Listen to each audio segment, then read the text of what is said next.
Hey all, how are you? Welcome. You're in the car therapy sessions. Let's do a video. We're going to talk about more about how therapy works, why it works, both to help you understand. We need to understand what it's about. It should be demystified. It's such a powerful, helpful process. Being in therapy, call it counseling if you want, call it whatever you want, coaching. It's a helpful process, and too often it's got these stigmas attached to it. Which is unnecessary. And let's demystify it, and thereby you'll understand more of the process, which helps you pick a therapist, a person to help you have that experience, and but also to succeed more in the therapy process. So how does it work? What makes therapy work? And so a very fundamental, important part about being in therapy is, as we've spoken about, is the actual relationship between the therapist and the client. It's not just about do this technique, do that technique. It's not, going for some kind of a treatment, herbal treatment, going for whatever, any one of the different treatments where you're expecting a certain, situation. Give me like this and treat me like that and handle, the body in a certain way. It doesn't just work that way. We're just, here, I'm going to do something to you, and it'll all go away. So one of the core of the therapy experience is that relationship between the client and the therapist, forming a trusting, comfortable relationship in which you can communicate with each other. And many of us seek therapy, whether we realize it or not. We're looking for help. We're looking for change. We're unhappy in the moment. And a big part of the reason why is we simply, not only were we not taught how to be happy, we were actually trained to be unhappy. We've picked up a whole bunch of messages about how life works, how relationships work, who we are. We pick them up from our environment as we were growing up. And unfortunately, a lot of us are going around carrying like a 1,000-pound backpack. And what is that backpack? It's all these messages about who I am. They're not true, but I got them from good sources, and so why not believe them? But a lot of those messages are that I'm awful, unlovable, a disgusting person, terrible person, horrible, not wanted.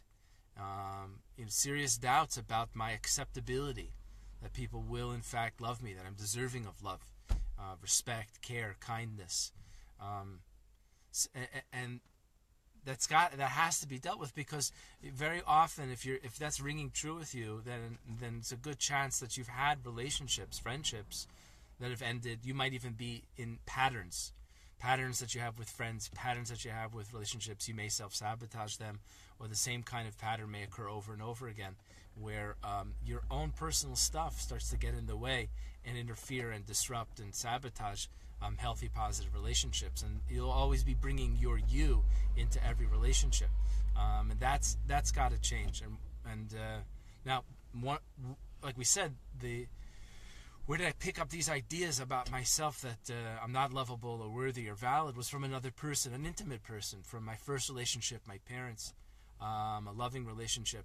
There needs to be an on par. It can't be the same like parents, but on par relationship in which I get different messages. So I'm going to show up in therapy sessions, and I'm going to talk about, as I build up trust and more comfortability, I share a little something with the therapist, and I see that it's accepted and heard. I'm going to share more and more, and what it basically I'm saying, here I am. This is my me. I'm here, putting it on the table.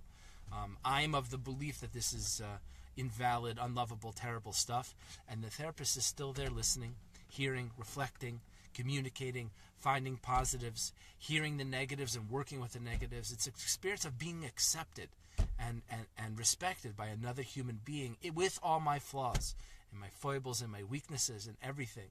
And that is deeply and profoundly healing and powerful and motivating and inspirational, is that this baggage I'm carrying, I don't have to carry it anymore. That I'm so awful, so terrible, no one's going to love me or like me.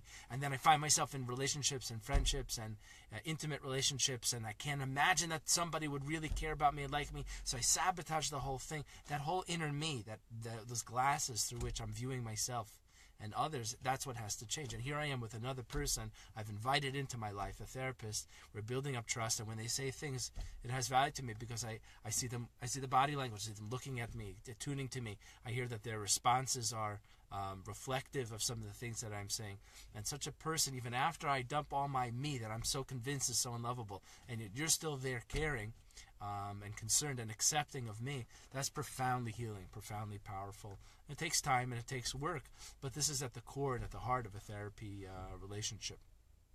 So good luck finding a therapist, and good luck with your efforts and work in therapy, and keep me posted about it.